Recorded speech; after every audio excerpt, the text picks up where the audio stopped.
Assalamualaikum warahmatullahi wabarakatuh. Selamat pagi, salam Pancasila, salam Indonesia untuk mahasiswa, mahasiswi di Prodi Farmasi Fakultas Kedokteran Universitas Lampung. Semoga semakin jaya. Halo adik-adik semua, baiklah kali ini kita akan belajar tentang belajar dan saling memahami ya di sini ya. Jadi adik-adik bisa belajar mandiri juga tentang complementary and alternative medicines, dan ini adalah bagian dari rangkaian kuliah farmakognosi.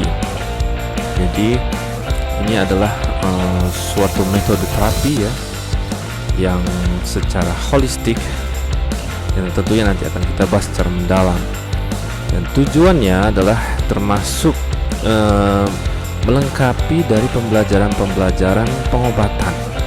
Artinya terapi ini adalah terapi yang bersifat komplement ya, sangat penting sekali di dalam dunia pengobatan. Jadi tidak hanya kita mengerti tentang obat saja. Mudah-mudahan kita selalu semangat ya, karena di dalam era pandemi ini justru kita harus mendalami sebuah pengobatan. Sekilas bahwa terkadang seperti ini. Kita lihat ketika ada yang mengalami sakit, di sini ada sakit stroke, kemudian ada pasien kanker, atau pasien satu ini nih, pasien kesurupan. Nah ini tentunya tidak bisa mendapatkan pengobatan berupa obat saja. Jadi pada kenyataannya mungkin adik-adik sendiri menjumpai di lapangan, atau bahkan saya menjumpai di lapangan, kita semua ya di sini mungkin penontonnya dari seluruh Indonesia, ketika keluarga kita atau orang terdekat kita atau tetangga kita mengalami sakit stroke, bingung setelah berobat dari medis di rumah sakit, pulang masih belum sehat sempurna. Yang kanker sudah mengalami pengobatan, kemoterapi dan lain-lain, dan menuju sudah botak di sini, dari tadinya cantik juga tidak sembuh. Dan apalagi ketika ada yang mengalami kesurupan, tentunya tidak bisa hanya menelan obat paracetamol misalnya, tentunya tidak bisa. Disinilah pentingnya kita mengetahui suatu metode pengobatan lain ya, dengan pendekatan lain ya. Tapi artinya kita tidak harus bersifat mistis ya, tapi ini masih bersifat science ya, lebih mendalam lagi, dan adalah modal bagi kita semua ketika sudah terjun di lapangan. Jadi tidak memandang suatu pengobatan kepada satu titik saja. Apakah pengobatan metode barat, apakah pengobatan metode timur, ataukah metode pengobatan lain, dan ini akan kita bahas. Apa itu CHAMS? Yaitu therapies label as complementary and alternative medicines. Nah kita singkatnya mudahnya sebut CHAMS sajalah ya. Jadi suatu kita bilang metode yang memudahkan bahkan saling melengkapi dalam dunia pengobatan. Biasanya sih di lapangan udah ke dokter, udah konsultasi ke apoteker nggak selesai, nah lari-larilah ke sini. Kita sebutnya di lapangan pengobatan alternatif seperti itu. Tapi tidak sedikit pula yang menimbulkan malah justru pasien semakin parah. Yang mana yang benar, pengobatan alternatif atau pengobatan dengan metode konvensional dengan obat? Tentunya kita harus mempelajari filosofi dari macam-macam metode pengobatan CHAM ini ya. Karena tujuannya bagus, adalah untuk menegakkan healthcare system ya. Tujuannya itu.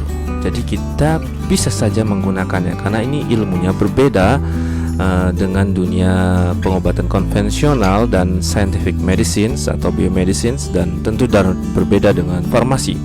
Tetapi sebenarnya kalau saya melihat sih bukannya berbeda ya. Dalam pandangan saya sendiri itu sebenarnya justru lebih mendalam dan saling melengkapi. Itu dalam pandangan saya sendiri ya. Terserah pandangan adik-adik atau para viewers di channel ini ya. Begitu. Jadi these therapies juga disebut sebagai complement therapies and complementary healthcare. Oke, bersifat komplementari ya.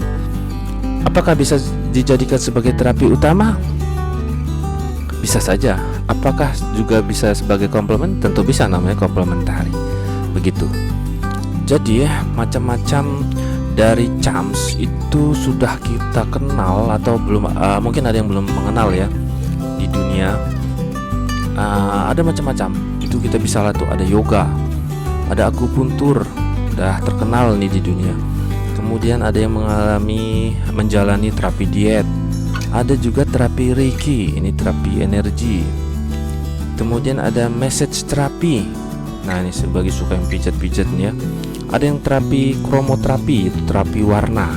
Nah, ini terapi warna juga bisa mempengaruhi ya. Jadi ada yang suka warna merah, kuning, hijau, itu mempengaruhi mood kita, mempengaruhi kesehatan jiwa kita. Ada yang menggunakan meditasi ya, ini seperti banyak yang dilakukan oleh biksu-biksu, ini misalnya di film-film kungfu gitu ya. Di Cina ini banyak ya, di Indonesia juga sudah merebah bahkan di seluruh dunia. Dan ada yang juga herbal medicine, ini sudah populer sekali ya. Dan ada homeopati, apa itu? Nanti kita bahas. Ada yang juga dengan hipnosis, ya di sini terkenal dengan mental terapi, hipnosis kayak gitu.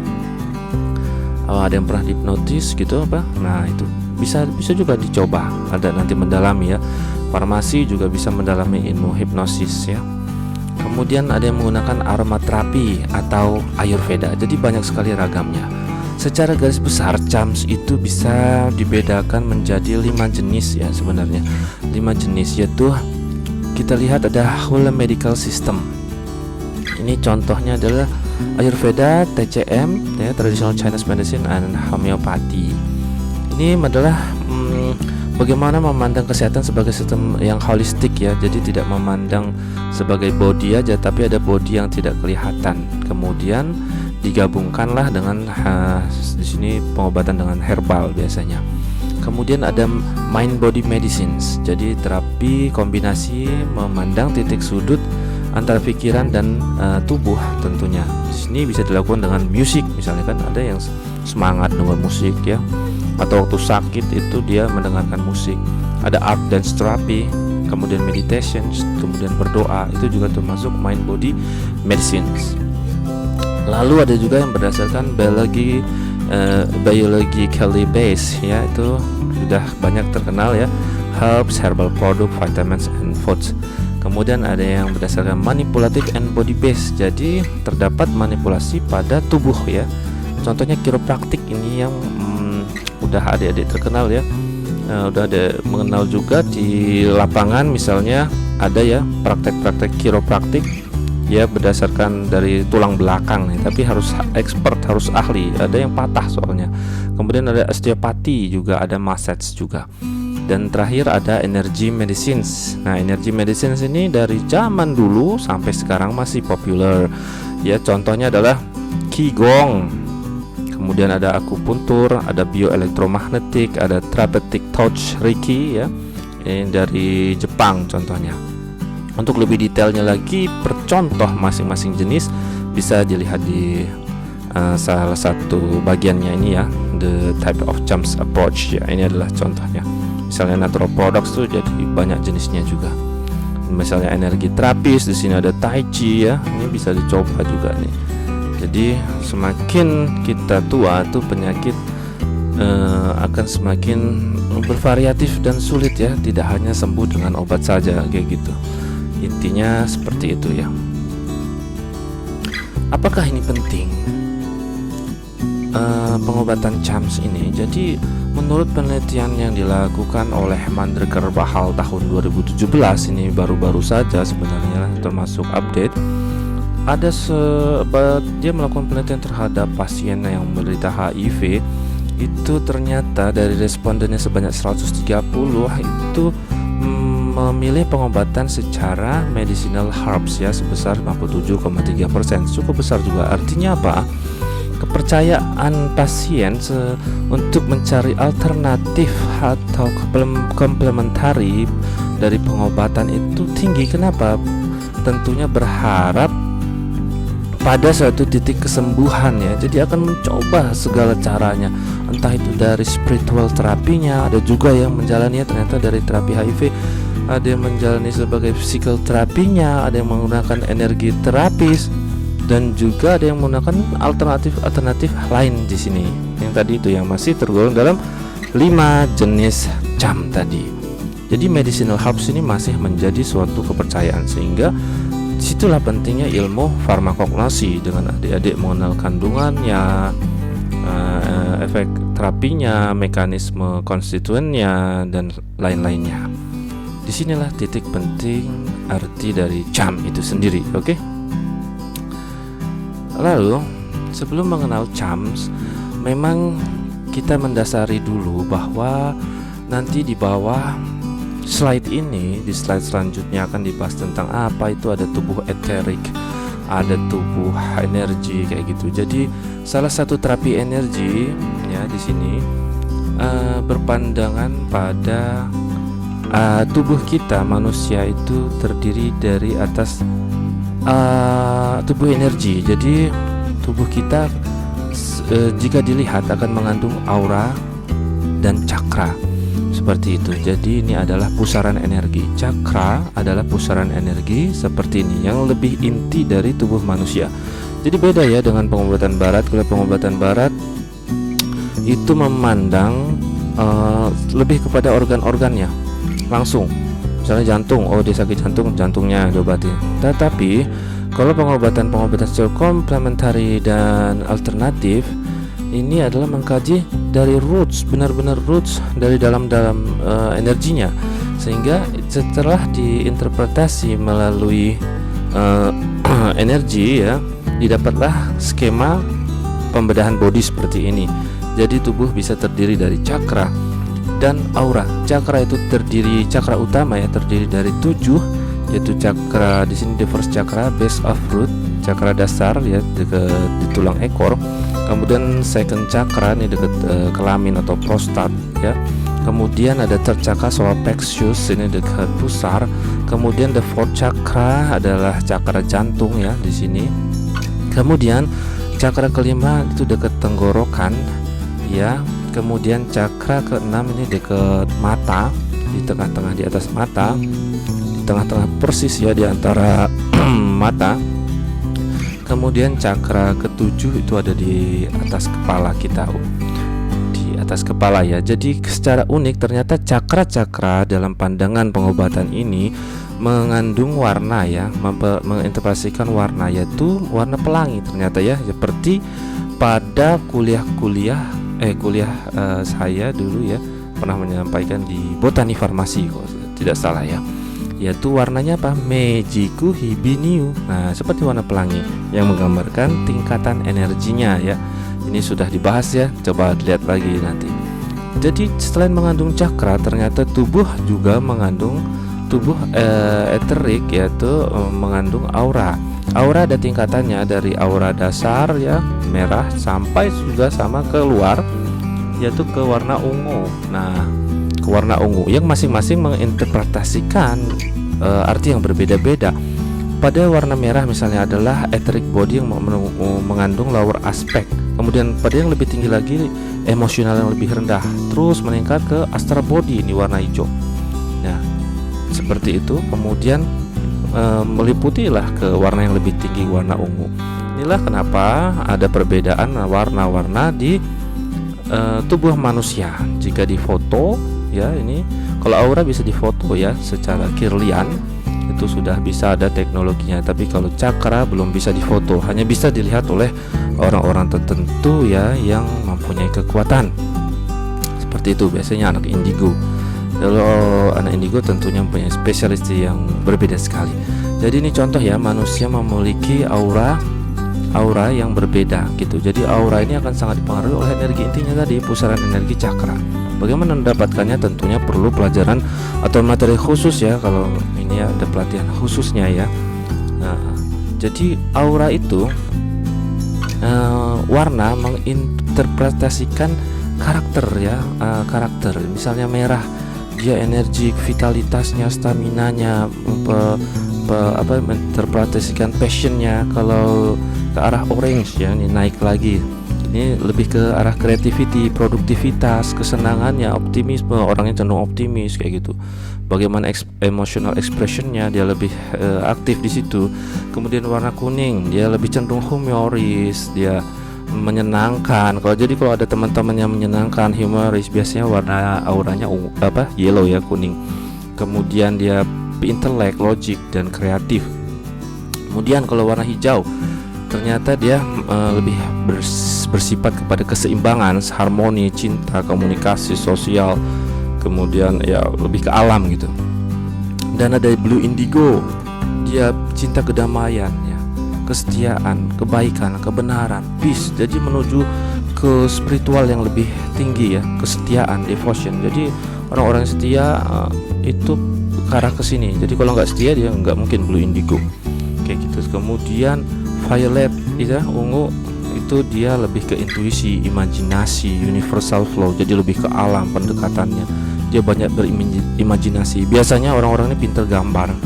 Biasanya ya, jadi pintar gambar, kemudian meditasi, suka ketenangan dan artistik orangnya. Seperti itu. Bisa nggak bercampur? Bisa saja ya, seperti di foto ini. Ini adalah orang-orang yang mengalami foto Kirlian. Nah, kalau adik-adik pengen beli foto Kirlian, alatnya ya, sekitar harganya 1 miliar ya. Nanti saya numpang foto ya. Nah, seperti itu. Itu definisi dari tubuh etheric kita kayak gitu ya. Jadi dengan mengalami terapi-terapi ini tentunya bisa mempengaruhi kesehatan kita. Itu pandangannya. Makanya ada terapi warna, tadi ya, terapi macam-macam. Oke ya. Dan ini semua ternyata bisa dilihat dengan mata ketiga ya, mata ketiga yang dianugerahkan Sang Pencipta kita. Semua orang tanpa memandang agamanya adalah bisa melihat itu semua. Dan mata ketiga ada di sini ya, jika diaktifkan ya, misalnya dengan meditasi. Kalau orang yang ini ya kepercayaannya apa, ada yang berzikir, misalnya dia agamanya Islam, macam-macam. Ada yang sudah bawaan dari lahir, sudah bisa melihat. Nah, letaknya di antara di sini ada hubungannya secara body, secara fisik benar dengan otak kecil. Jadi di sini penting sekali. Salah satu bukti mata ketiga kita itu adalah kita selalu mengalami mimpi ya, karena di dalam mimpi itu ada fase-fase tidur yang berdasarkan panjang gelombang tertentu ya, panjang gelombang tertentu. Di situ kita mengalami dunia yang berbeda. Tentunya kita harus percaya seperti ini ya, karena kita tentunya nanti akan mati ya, akan mati. Jadi berada dalam kehidupan lain.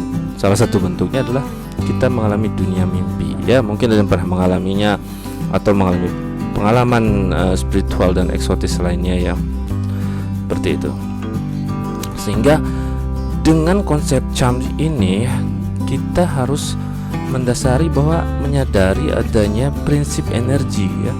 Situ ada misalnya energi itu bisa dikumpulkan dengan tangan. Nah sini ya, makanya ada praktek-praktek penyembuhan dengan tangan saja kok bisa kayak gitu dia. Nah itu bisa dengan Reiki, Tai Chi, nah, kayak begitu. Jadi kalau energi ya bisa meliputi di sini. Nah nanti ada di kuliah selanjutnya melatih energi ya. Kemudian ada warna-warna inilah yang menginterpretasikan kita. Nah kemanakah kita? Ini menentukan karakter kita. Tentunya kita berbeda-beda kayak begitu. Sehingga pengobatan ini mengacu kepada penilaian manusia secara utuh keseluruhan sebagai bagian dari alam, sebagai bagian dari universe ya. Di sini ada gambarnya ya. Jadi berhubungan antara cakra ini sama universe, berhubungan. Energi dari universe masuk melalui cakra mahkota dari sini ya, dari atas seperti itu, menyeimbangkan. Begitu dasar salah satu yang digunakan dari beberapa pengobatan di bawah ini nanti, ataupun yang tidak dibahas di sini karena masih banyak sekali ya, kita hanya membahas sedikit. Jadi dari charm yang akan kita bahas itu ada beberapa jenis. Pada pertemuan ini hanya 3, nanti akan dilanjutkan ke pertemuan kedua. Dan pada pertemuan ini yang akan dibahas ada medical herbalism, kemudian homeopathy, dan anthroposophical medicine. Lalu akan dilanjutkan pada floral remedy therapy dan aromaterapi pada pertemuan selanjutnya ya, tapi masih dalam satu rangkaian. Karena memorinya begitu besar ya nih, saya menguploadnya ya. Oke, yang pertama adalah medical herbalism. Siapa yang tidak kenal medical herbalism? Inilah yang sering kita lakukan dalam praktikum-praktikum, dalam terapi setiap hari juga ya, di lapangan. Kalau ada yang sakit juga seperti itu ya. Jadi di Inggris itu sudah juga terjadi di negara maju ya. Jadi pada second century after decade ya, ini sudah terjadi sejarahnya itu. Jadi sudah bagian dari pengobatan di Inggris juga, bukan hanya di Indonesia. Jadi dunia saling mempengaruhi. Dia memandang suatu pengobatan ya, bahwa penyakit itu terjadi karena adanya ketidakseimbangan antara temperaments dan bodily humors di sini ya, temperaments. Kemudian herbs were used to correct the imbalance. Jadi lanjut lagi ya, jadi kepotong. Herbal itulah yang akan digunakan untuk memperbaiki ketidakseimbangan yang terjadi. Jadi bersifatnya adalah heating or cooling ya. Contoh, a cooling herbs such as peppermint itu untuk merawat kondisi panas, hot secara energi. Contohnya adalah fever, demam. Seperti itu. Jadi di dalam Inggris, di negara Inggris pun itu pengobatan medical herbalism juga mereka saling belajar juga dari Amerika, dari ini. Jadi terjadi lintas pembelajaran di negara Eropa atau Amerika itu ya, saling mempengaruhi. Kemudian ya, gimana modern herbalism itu kan tadi sejarahnya. Modern herbalism itu jadi dilakukan oleh medical herbalist ya, mendasarkan ilmu pada ilmu-ilmu tradisional. Bedanya sekarang sudah mengacu pada penilaian asesmen yang dilakukan secara konvensional juga. Jadi menggunakan diagnostic tool seperti pengukuran tekanan darah kayak gitu ya. Jadi sudah modern juga dikombinasi. Nah, dan juga sudah mengembangkan kepada kontrol clinical trials seperti itu. Nah, jadi pada pengobatan modern herbalism pandangannya seperti apa? Jadi pasien psikologi and emotional itu dipandang yang mempengaruhi kesehatan ya.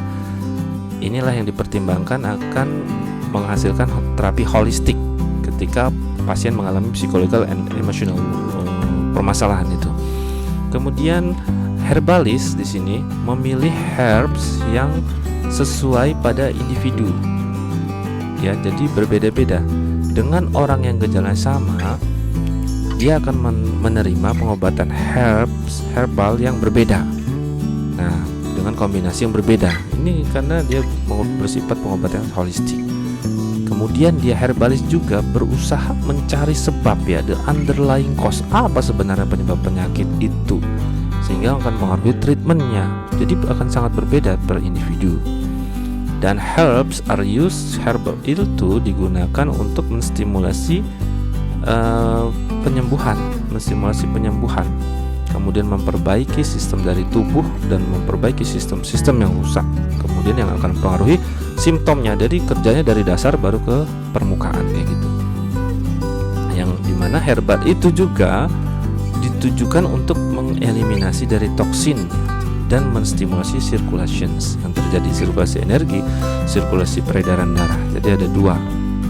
Nah, the intentions is tujuannya to provide long term relief. Jadi supaya penyembuhannya itu dalam jangka waktu lama. Begitu. Jadi tentunya pengobatan ini tidak cepat kayak gitu dengan pengobatan konvensional sekarang. Lalu jadi pengobatan ini memandang bahwa konstituen atau kandungan yang berbeda dalam setiap tanaman itu diduga ya beraksi secara sinergis dan menghasilkan efek yang positif, yang menguntungkan ya.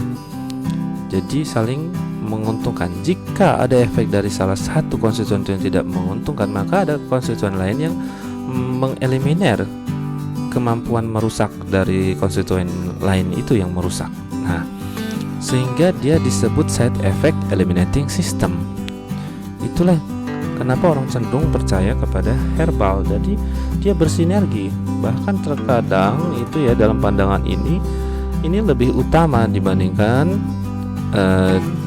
dalam single kayak gitu, single agents ya kayak gitu, karena dia juga bisa digabungkan dengan kombinasi dari herbal. Selain dari satu herbs, ada konstituen yang bersinergi atau kombinasi dari herbal itu sendiri.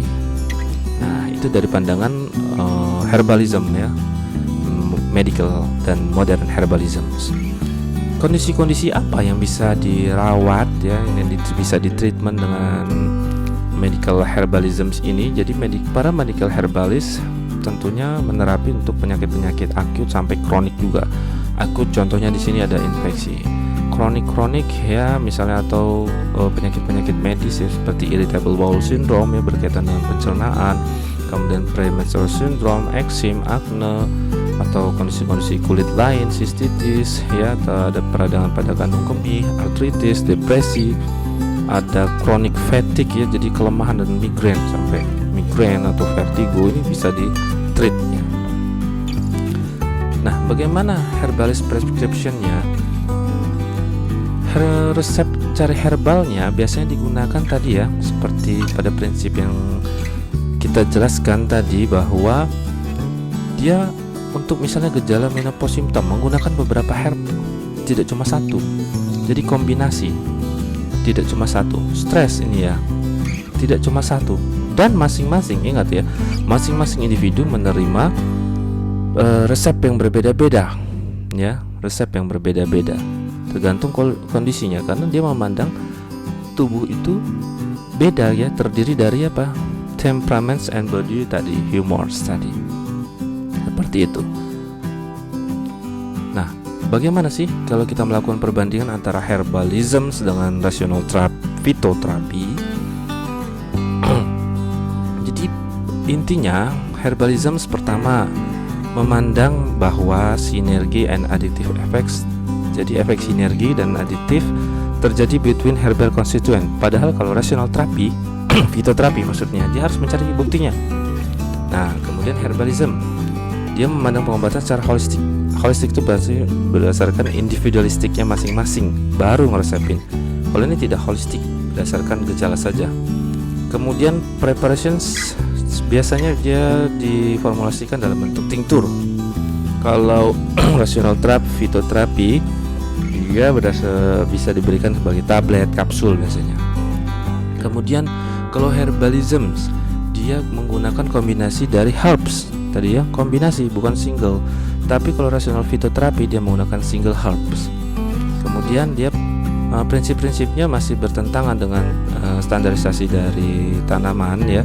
Kalau rational fitoterapi karena sudah berdasarkan evidence, dia menggunakan standar dari pembuatan ekstrak kayak gitu dari tanaman yang akan dijadikan pengobatan, seperti itu. Kemudian kalau herbalism dia tidak belum banyak ya bukti saintifikalinya, sedangkan kalau rational fitoterapi sudah berdasarkan science based approach. Dan demikian berarti bukti dari efikasi dan safety-nya belum banyak. Medical herbalism sini belum banyak dilakukan.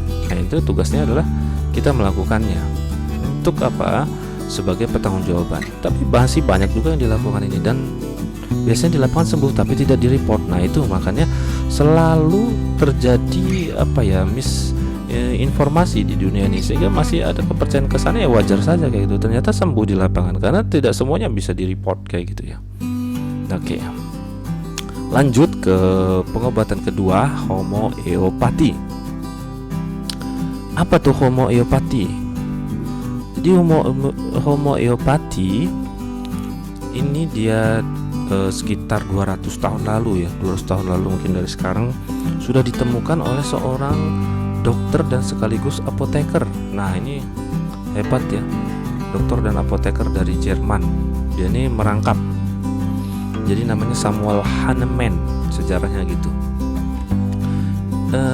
Pendekatan homeopati ini adalah suatu pendekatan yang kontroversial kalau dipandang dengan kehidupan pengobatan sekarang. Ya, kenapa kontroversial? Jadi nanti kita bahas ya kenapa kontroversialnya. Dia sejarahnya sebelum dia menemukan ini, dia prihatin dengan pengobatan-pengobatan zaman dulu yang menggunakan misalnya adalah mengeluarkan darah, kemudian menggunakan strong purgatif ya, dan emetik untuk pencahar supaya ngeluarin racunnya, kemudian melukai supaya keluar darahnya, mengeluarkan toksiknya, bahkan menggunakan heavy metals ya, seperti arsenik dan merkuri. Nah itu dulu pengobatan zaman dulu tuh banyak dilakukan itu. Dia nggak setuju sebenarnya, kurang puas dia sebagai dokter dan apoteker, jadi dia ngerangkap dia nih ya profesinya. Kemudian selama periode itu dia melakukanlah percobaan menggunakan kulit gengkona ya, kulit gengkona, kemudian menggunakan dosis tinggi sehingga didapat simptoms seperti pada penyakit malaria. Seperti itu, ketika dosis tinggi simptomnya seperti malaria, dia ngobatin malaria. Nah, oleh karena itulah dia mendapatkan suatu kesimpulan. Tapi sebelum kita mengacu kepada kesimpulan pendekatan-pendekatannya, marilah kita saksikan video tentang homeopati berikut. Homeopathy may be the most controversial but also the most popular alternative medicine. While some argue against it, others swear by its great power and effectiveness. How does homeopathy work? How did it become what it is today, and what can modern medicine learn from it?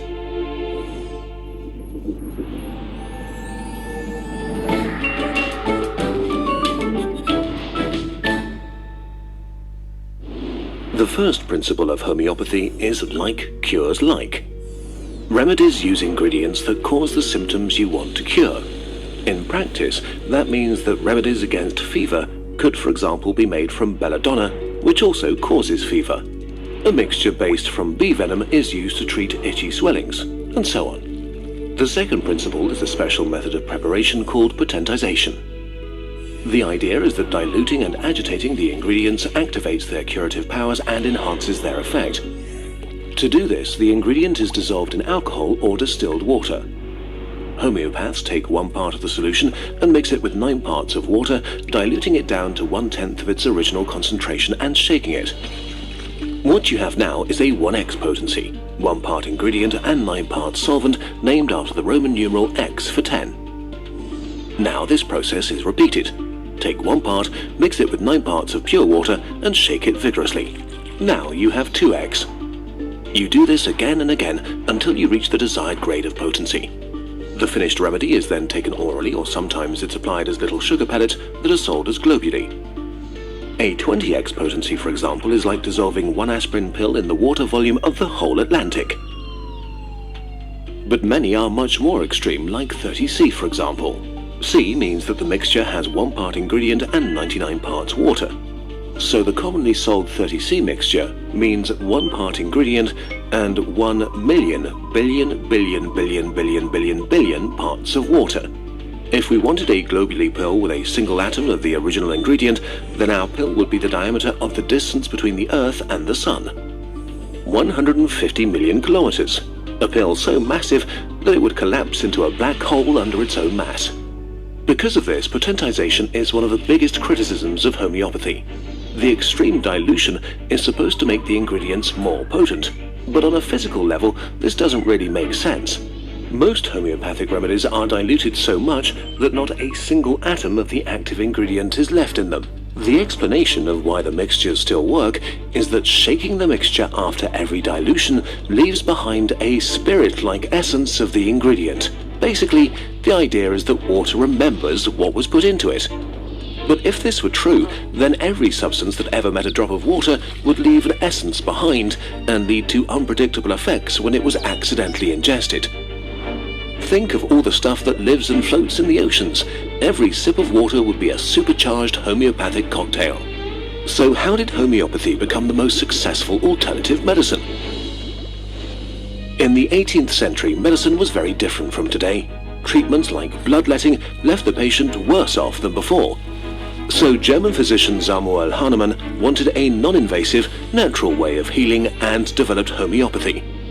And in fact, homeopathic hospitals were soon successful because doing no harm beats doing harm. Hahnemann imposed very strict rules on his patients.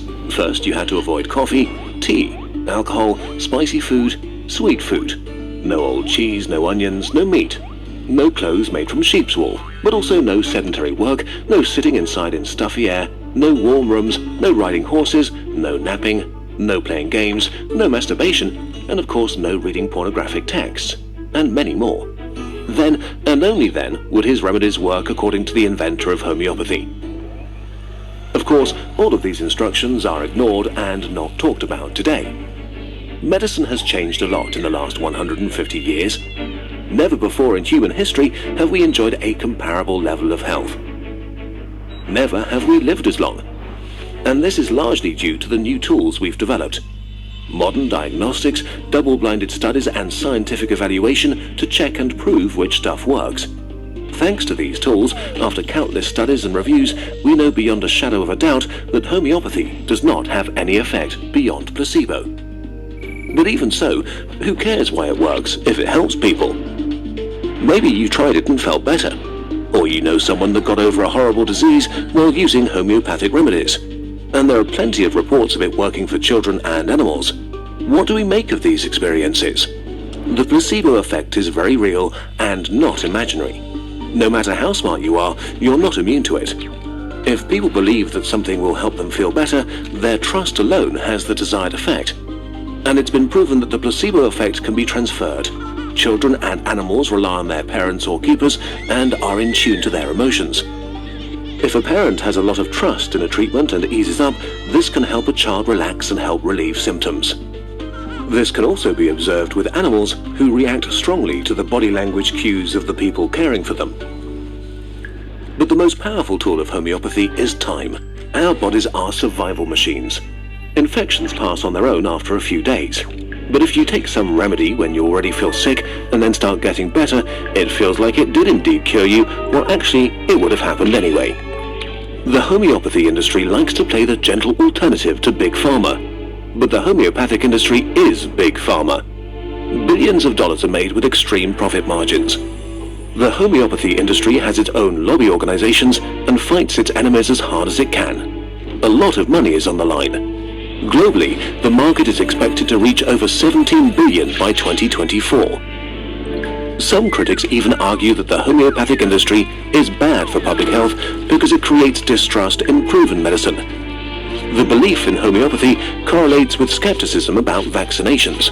This can discourage people to seek the help they need when their lives or the lives of their children are on the line. But there is actually a key to the success of homeopathy that we could and should copy. The first consultation with a homeopath can take hours and is very personal. For a patient who's already been on a pilgrimage from doctor to doctor, this level of attention and empathy can make a huge difference to their well-being, even if the conversation was not the point of the therapy. Modern medicine is efficient. It saves millions of lives each year. But it's also a strictly organized system. Tight budgets force doctors and nurses to deal with lots of patients. Consultations need to be time efficient, diagnoses made quickly, treatments fast, which can leave patients feeling invisible, scared, and left behind. This is what modern medicine can learn from homeopathy. It meets a human need that has been left unfulfilled.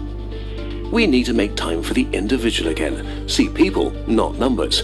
But as important as empathy is, it's not a substitute for actual treatment. Faith can move mountains, but sugar water can't cure cancer. After a short break of a few years, Kurzgesagt is back in German. Thanks to the support of Funk, we have relaunched the German channel and are beginning to upload a video every 1 to 2 weeks. Besides redoing our favorite videos, there'll be a number of videos that will not exist in English for a while. Check out the channel here, tell us what you think, and subscribe and watch a few.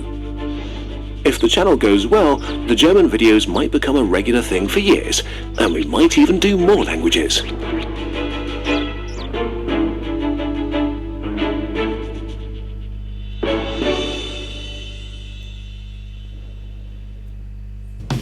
Homeopathy. Ya, jadi itu ceritanya secara video ya, secara lengkap. Bagaimana si Hahnemann ini dulu dia tidak setuju ya dengan pengobatan-pengobatan yang melakukan semacam kayak apa ya, kalau dibilang kekerasan tanda kutip. Jadi dia pinginnya adalah apa, secara yang tidak mengandung kekerasan kayak tadi ya, bisa dilihat ya, sehingga lebih aman. Bahkan dalam pengobatan homeopati ini dia dipandang tadi kalau kita melihat videonya, dia lebih menyentuh kepada feeling dari pasien dibandingkan pengobatan modern ya, yang tadi diantriin tadi kan, tidak menyentuh secara kondisi psikologi dari pasien. Karena konsultasi dengan homeopati ini bisa berjam-jam, bisa 1 jam atau lebih, dan ini akan menyentuh sisi psikis dari pasien. Nah, lanjut ya dari slide sebelumnya, bahwa ketika Hahnemann ini melakukan percobaan kulit kina, dia menyebutnya sebagai proving ya pada healthy volunteers. Dia mengamati gejala yang timbul dengan menggunakan substance yang digunakan dengan dosis yang tinggi, sehingga dia menyimpulkan bahwa ketika sebuah substance digunakan dosis yang tinggi ternyata bisa menyebabkan gejala pada orang yang sakit ya. Maksudnya bisa digunakan untuk merawat gejala pada orang yang sakit. Jadi ketika substansi pada dosis yang tinggi pada orang yang sehat normal, dia menimbulkan gejala yang sama. Nah, dengan gejala yang sama itu dia bisa digunakan, substansi itu bisa digunakan untuk orang yang sakit. Makanya prinsipnya disebut di video adalah like cures like. Jadi sesama gitu. Di sana di videonya bahwa api, ada rumah kebakaran, api dipadamkan dengan api, bukan air gitu ya.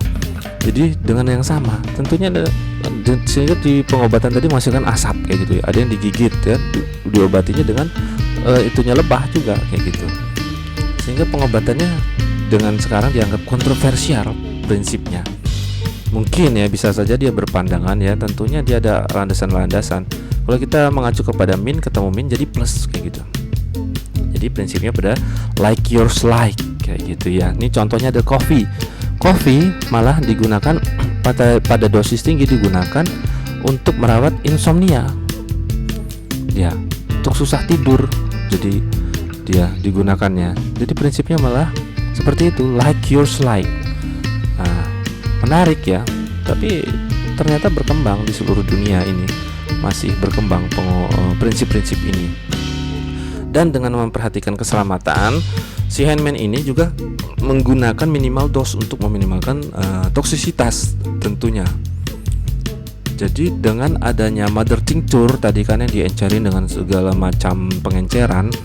Jadi mother tincture itu dengan pengenceran yang bertingkat itu disebut sebagai potentiations, dia sebutnya potentiations.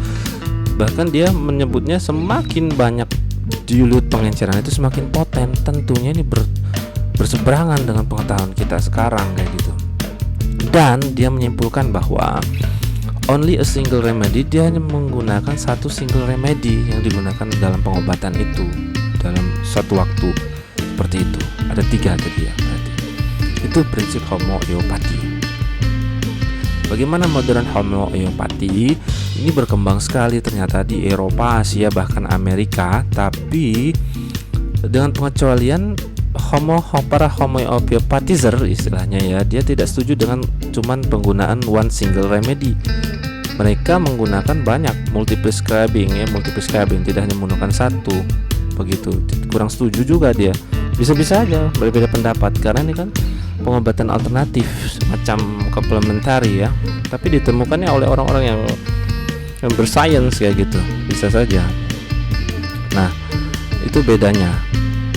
Dan si Hahnemann juga menggarisbawahi tadi ya di video jelas tadi bahwa selama pengobatan ini nggak boleh minum kopi, nggak boleh minum teh. Jadi menormalkan intinya, nggak boleh minum kopi, minum teh, makan daging, jalan-jalan, kemudian nggak boleh berpikiran negatif juga, nggak boleh nonton pornografi tadi ya, macam-macam tadi ya di video tadi. Jadi mempengaruhi mentalnya semuanya, dan dikombinasi dengan herbs yang ada. Nah, jadi sangat kompleks pengobatan ini dengan konsultasinya bukan hanya 5 menit 10 menit. Kalau pengobatan sekarang kan konsultasi 5 menit lepas tadi ya, kalau ditempel pasiennya, tidak menyentuh feeling dari pasiennya. Kalau homeopati menyentuh feel, dia karena bersifat sebagai holistik juga, sebagai holistik ya. Nah, illness results from the body's inability. Jadi dia memandang bahwa penyakit itu muncul dari ketidakmampuan tubuh untuk menyesuaikan faktor yang ada karena kondisi lingkungan dan juga faktor diet yang tidak diperhatikan. Diet ya, makanan, minuman tidak diperhatikan. Kemudian tanda dan gejala dari penyakit itu mempresentasikan apa ya, mempresentasikan usaha tubuh untuk sembuh itu. Kemudian pengobatan dengan homeopatik ini jadi titik tangkapnya pada menstimulasi pada energi Qi. Sebenarnya Qi kalau di pengobatan Cina ini sama aja, vital force, energi inti pada body, pada tubuh, untuk kemudian mengurangi dari simptom-simptom yang ada. Dan dia bukan lebih acting secara langsung kepada penyakit, tetapi kepada own healing, dia penyembuhan sendiri kepada vital force-nya. Dan vital force atau di sini sebut Qi ya, kalau kita gabungin dengan pengobatan Cina, energi intinya itu berbeda tiap individu. Jadi treatmentnya berdasarkan individu itu beda-beda, seperti itu.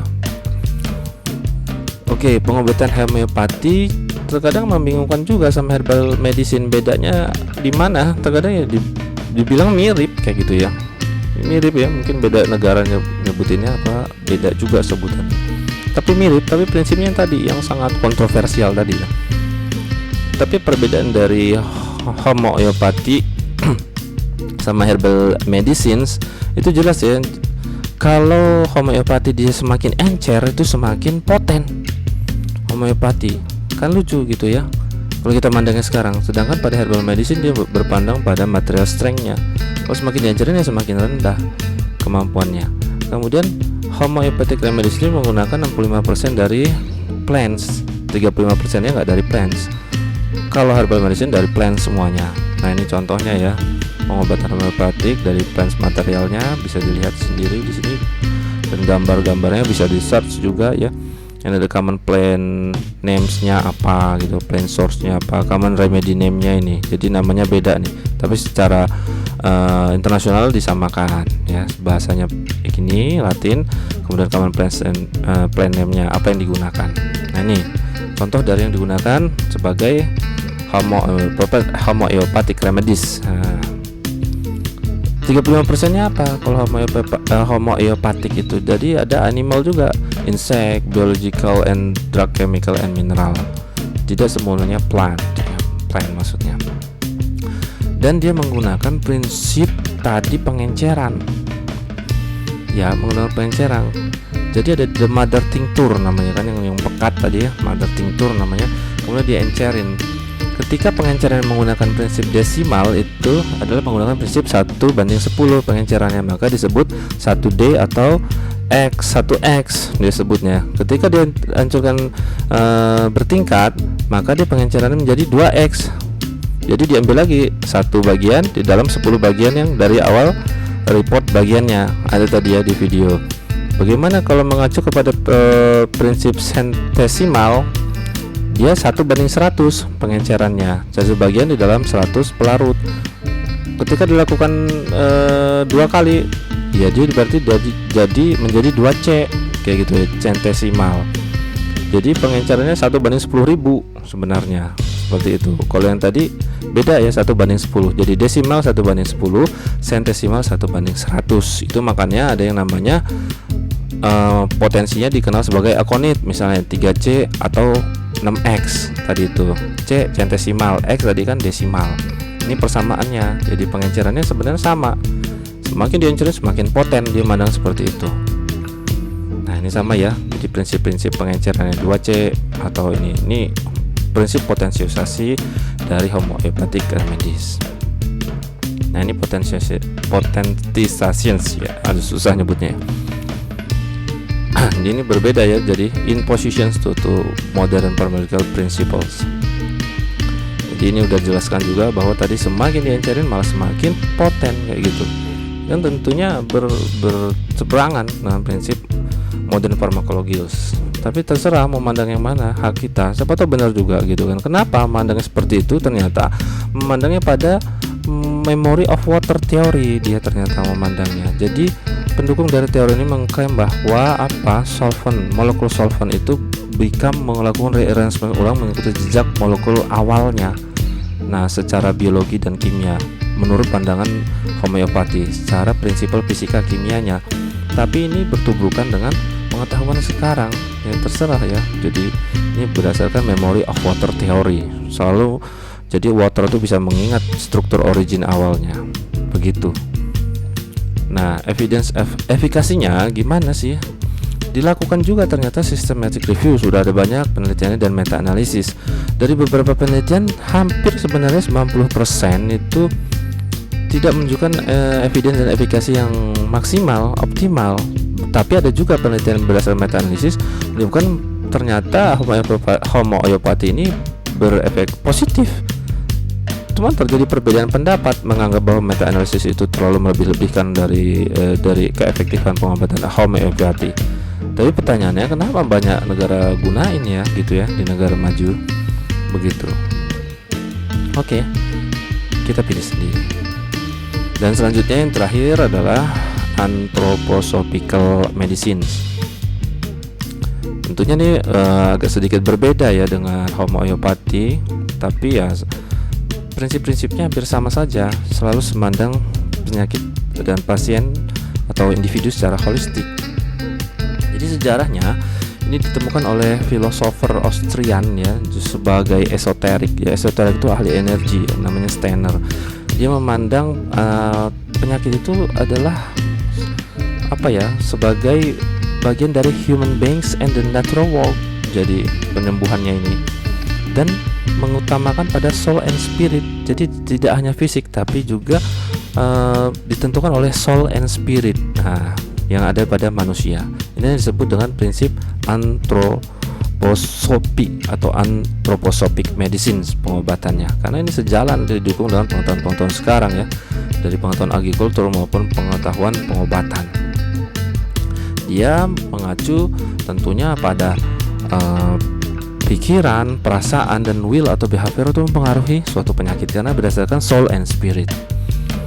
Lalu dengan semakin mendalamnya pada soul and spirit, jadi dia mengeksplor how human soul and spiritual nature berhubungan dengan kesehatan dan fungsi dari tubuh gitu ya. Namun dia menggarisbawahi bahwa antropo, kita sebut antropo aja ya biar pendeknya, anthropomedicine ini adalah sebagai extensions bukan alternatif. Kalau alternatif itu kan beda. Kalau extension adalah perpanjangan, perluasan dari pengobatan konvensional sehingga saling setelah diobati konvensional bisa di extension kayak gitu.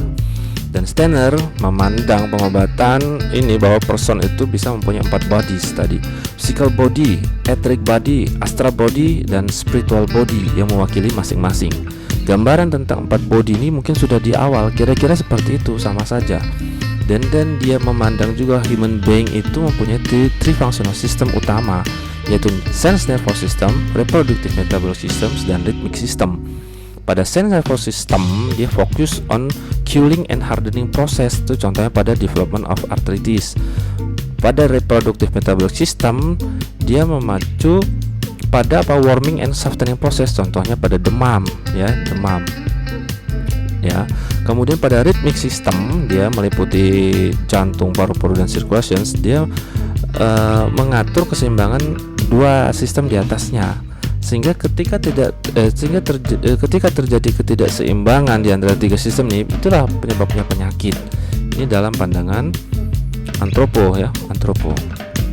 Jadi seperti ini ya, tubuhnya terdiri dari etheric, emotional, mental, di sini fisik ya, yang meliputi berhubungan dengan apa? Bagian atas thinking, feeling, will, behavior. Nah, bagian rhythmic circulatory system ini yang mengatur ritmenya, keseimbangan di antara semuanya ini. Yang bertugas adalah nerve systems dan motor metabolic system.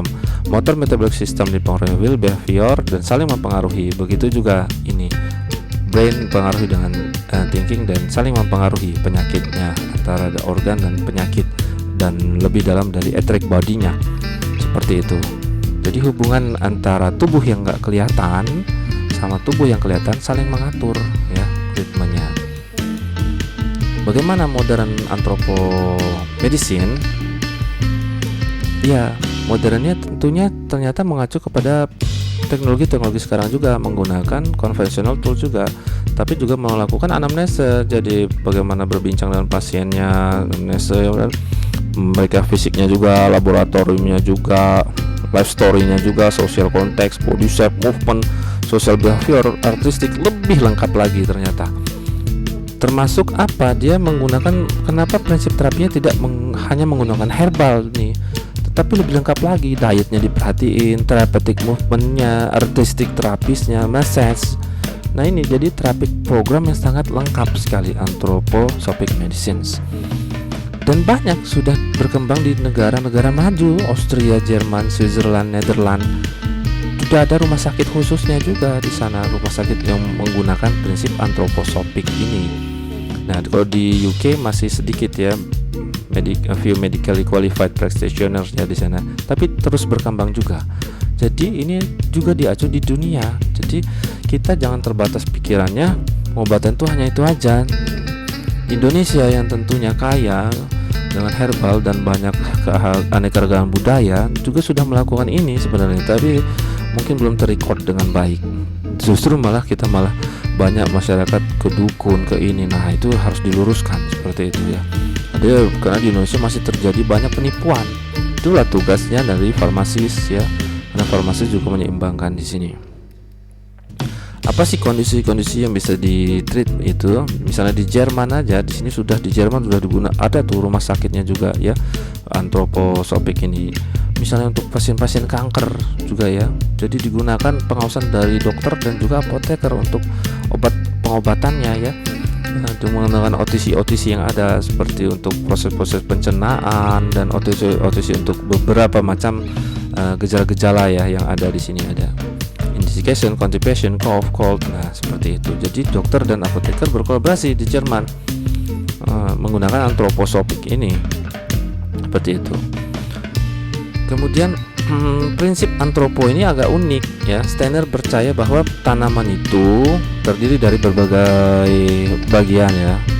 Ada akar, ada daun, bunga, dan itu jumlah atau dari bagian-bagian itu tidak proporsional. Nah, ketika terjadi ketidakproporsionalan itulah yang digunakan untuk terapi. Contohnya apa di sini digunakan Nettle Orchica dioica ya. Dia itu punya banyak daun tanaman ini. Nah, padahal flower and fruitnya nggak terlalu banyak. Nah, lalu maka pada prinsip antropo ini, daun nettle inilah yang digunakan untuk kemungkinan berpengaruh terhadap medicinal terapis kayak gitu. Lucu ya, tapi bisa saja. Karena dalam pandangan saya juga terkadang bentuk sesuatu itu dia mempengaruhi dari pengobatan ya. Bentuk dari tanaman kayak gitu, mirip apa kayak gitu ya. Itu ada lagi nanti ilmunya. Baik, jadi lebih jauh lagi ternyata prinsip dari antropo ini dia memandang tumbuhan itu berhubungan dengan 3 sistem tadi. Jadi misalnya sini adalah intinya roots berhubungan, akar berhubungan dengan sense nervous system, bunga dan buah berhubungan dengan reproductive metabolic system, dan daun berhubungan dengan rhythmic system. Nah ini daun berhubungan dengan rhythmic system, mengatur semuanya. Berarti kan leaves mengatur tadi ya, leaves mengatur rhythmic systemnya. Roots mengatur sense, berarti akar-akaran mengatur sense nervous system. Bisa jadi ya, ini benar. Kemudian flowers and fruit berhubungan dengan reproduktif ya, dimana buah-buah mengandung mineral tuh dan mempengaruhi. Jadi hubungan antara organ dan tubuh eteriknya tadi sudah dijelaskan. Seperti itu. Ini sebagai contoh, makanya daun nettle digunakan untuk stimulasi asimilasi dari iron, besi, anemia yang penting dalam blood circulations. Seperti itu. Jadi bukti nyatanya ini. Kemudian anthroposophic juga menggunakan kan tadi bukan hanya tanaman ya secara kompleks. Jadi menggunakan mineral juga, kalsium, iron, copper kayak gitu. Banyak jadi dia. Jadi dia adalah terapi yang sangat kompleks gitu ya. Jadi adalah terapi extension ya mandangnya kan, seperti itu. Baik, demikian kuliah sesi pertama kita dari CHAMS. Nanti akan dilanjutkan dan sesi kedua yang akan membahas tentang aromaterapi dan flower terapi secara singkat ya. Ini adalah berdasarkan konsep-konsepnya. Untuk detail lebih lanjut tentunya adik-adik bisa searching ya, karena tentunya akan membutuhkan waktu yang lama. Ini menarik ya, kalau mau mempelajari atau secara mandiri juga bisa. Saya juga ada buku-bukunya ya, PDF kalau mau nanti. Mudah-mudahan kuliah ini dapat bermanfaat, dan ingat selalu pada prinsip terapi semua ini dia memerlukan keseimbangan antara manusia dan alam dengan berdasarkan energi-energi yang terlihat atau tidak terlihat. Mudah-mudahan bermanfaat. Salam apoteker Indonesia, salam farmasi.